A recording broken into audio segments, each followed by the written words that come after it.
kita akan belajar tentang pengukuran sudut. Pengukuran sudut mungkin kalian sudah pernah dengar, cuma di sini kita akan mengingat kembali.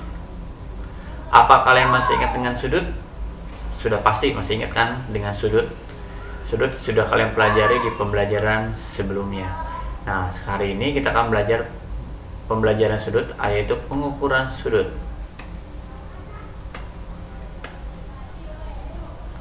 Nah, sekarang kalian masih ingat dengan macam-macam sudut? Sudut yang pertama adalah sudut siku-siku yang besarnya sekitar 90 derajat. Sudut yang kedua adalah sudut lurus, sudut yang besarnya sekitar 180 derajat. Sudut selanjutnya sudut tumpul yang besarnya antara 90 sampai 180. Sudut selanjutnya adalah sudut lancip yang besarnya antara 0 derajat sampai 90 derajat. Nah, selanjutnya kita akan mengenal bentuk-bentuk sudut. Masih ingat kan bentuk-bentuk sudut?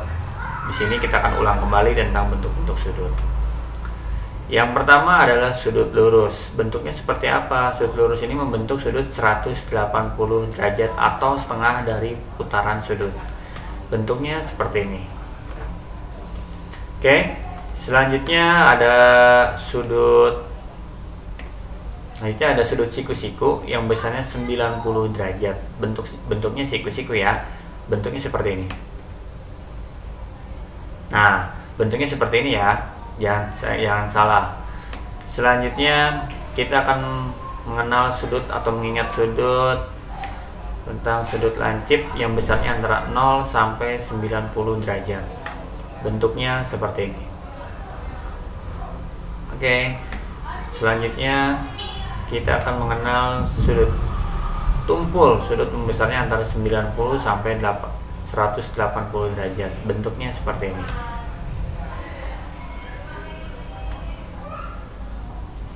Oke, selanjutnya, nah sekarang kita akan belajar mengukur sudut. Sebelum mengukur sudut, kita bedah dulu deh sudut itu seperti apa.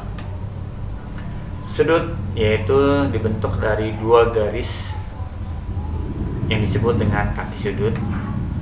Pangkal kedua sinar garis disebut titik sudut. Nah, kita lihat garis A dan garis B itu kaki sudut. Pertemuan dari garis A dan garis B itu membentuk titik sudut, yaitu ditandai dengan huruf O, disebut dengan titik sudut. Nah, sudut adalah bangun yang dibentuk oleh dua sinar garis yang bersekutu pada pangkalnya. Jadi garis A dan garis B itu disebut kaki sudut, dan garis A dan garis B bertemu pada suatu titik disebut dengan titik sudut. Nah, kalian pasti punya jam di rumah, ya kan, untuk melihat waktu dan segala macamnya. Biasanya pada pembelajaran sebelumnya kita hanya mengukur sudut, yaitu dengan alat ukur sudut, yaitu dengan busur. Tahu kan dengan busur? Nah, sekarang kita bukan mengukur sudut besar sudutnya, tapi kita akan mengukur besar sudut yang ada pada jarum jam. Karena jarum jam selalu berputar melalui detik, menit, dan juga jam. Setiap detiknya, setiap menitnya, dan setiap jamnya pasti berbeda bentuk sudutnya. Nah, sekarang kita akan belajar tentang menghitung besar sudut pada jarum jam. Di sini ada contoh. Jam 6 tepat itu membentuk sudut 180 derajat. Kenapa? Jam 6 tepat itu membentuk satu garis lurus, yaitu membagi dua bagian menjadi 180. Selanjutnya ada contoh lagi, yaitu jam 3.30 sama dengan 75 derajat. Nah, mungkin kalian agak mulai berpikir kebingungan nih, kok bisa jam 3.30 jadi 75 derajat? Selanjutnya 9.30 sudutnya membentuk 105 derajat. Pasti makin bingung dong, bagaimana kok bisa 105 derajat jadi dari 9.30 jadi 105 derajat sudutnya ya. Selanjutnya jam 5 tepat. Nah, jam 5.00 sudutnya membentuk sudut tumpul ukuran sudutnya 150 derajat. Wah, pasti makin bingung loh, kok bisa jam 5 tepat bentuk sudutnya 150 derajat, gimana caranya ya? Makanya di sini kan kita bahas nanti. Nah, sekarang jam 2.24, jam 2 lewat 24 menit. Nah, belum ada nih berapa derajatnya. Nah, bingung kan? Makanya saksikan, kita simak bagaimana penjelasannya agar kalian paham dan bisa mengerjakannya di rumah. Kita pahami dulu, pada jam itu ada jarum pendek yang menentukan jam dan jarum panjang yang menentukan menit. Itu yang kita gunakan. Untuk jarum detik tidak kita gunakan karena hampir sama dengan jarum menit pergerakannya. Yang kita gunakan akan kita hitung adalah jarum jamnya dan juga jarum menitnya. Jarum jam ditunjukkan dengan jarum yang pendek dan jarum menit ditunjukkan dengan jarum yang panjang. Kita lihat pada video ini, jarum pendek pergeseran dihitung dari angka 12. Ingat, di dalam jam angkanya ada 12 angka, dari angka 1 sampai angka 12.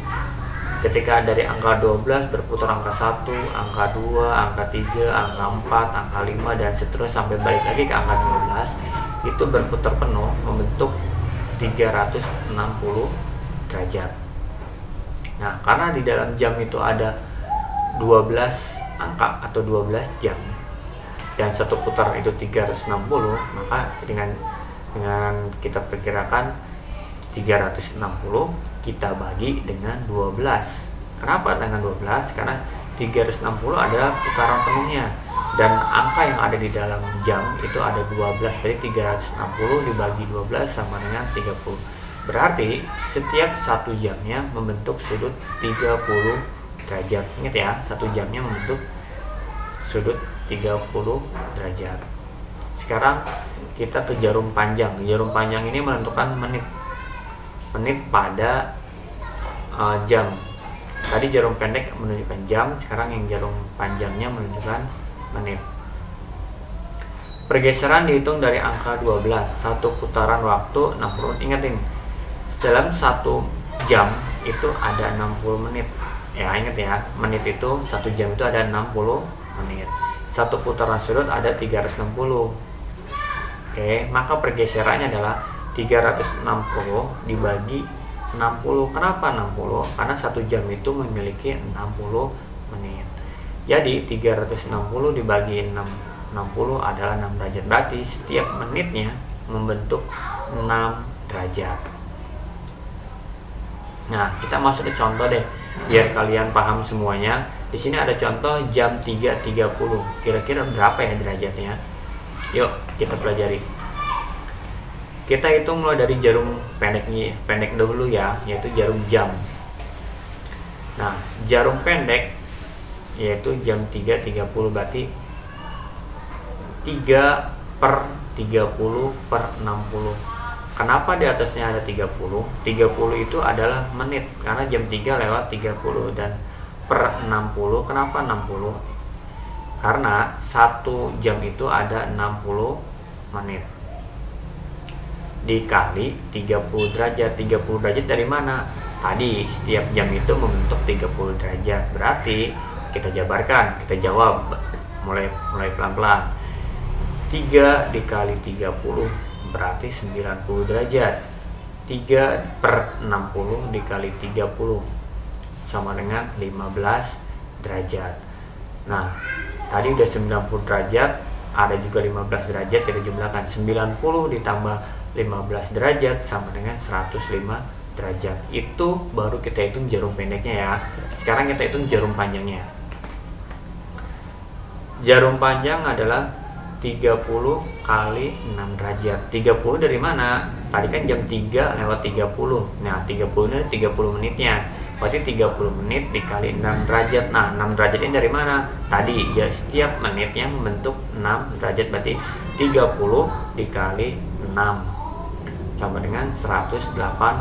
Nah, sekarang kita sudah mengetahui berapa sudut pada jarum pendek dan berapa sudut pada jarum panjang. Nah, sekarang kita tentukan berapa sih sudut yang dibentuk dari jam 3.30. Caranya dengan cara angka yang besar harus dikurang dengan angka yang kecil. Ingetin, jangan dibalik. Angka yang besar harus dikurang dengan angka yang kecil. Berarti 180 dikurang 105 sama dengan 75 derajat. Berarti sudut yang dibentuk dari jam 3.30 adalah 75 derajat. Berarti jam 3.30 itu adalah 75 derajat. Nah, sekarang kalian sudah tahu dan juga kalian sudah paham. Nah, sekarang ayo kita berlatih. Sini ada soal latihan yang harus kalian kerjakan. Mudah-mudahan kalian bisa mengerjakan. Jika kesulitan, tonton lagi videonya, pahami lagi videonya. Oke, nomor 1 adalah jam 4.30. Kira-kira berapa derajat ya? Nomor 2, jam 8:15, kira-kira jadi berapa derajat ya? Yang ketiga adalah jam 5:12, kira-kira jadi berapa derajat? Yang keempat adalah jam 9:10. Yang kelima adalah jam 12:40. Nah, kira-kira berapa derajat tuh? Silahkan kalian hitung dan kirimkan jawabannya di kolom komentar.